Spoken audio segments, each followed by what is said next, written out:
J'avais l'idée de sculpter un cerf depuis un moment. Et il se trouve qu'un jour, j'ai aidé mon mari à aller livrer une bibliothèque chez des clients à lui.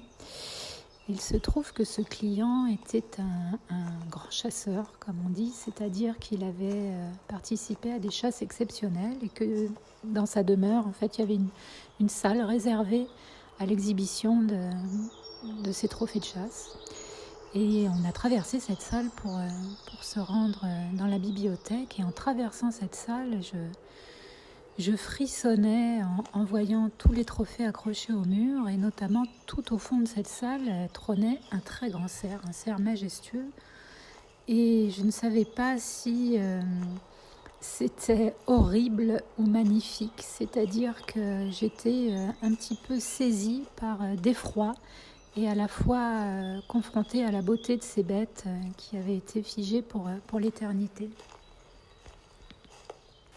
Plus tard dans mon atelier, j'ai donc décidé de représenter le cerf au moment de sa chute, au moment où il est abattu, et de le laisser reposer au sol, plutôt que de l'exhiber comme un trophée.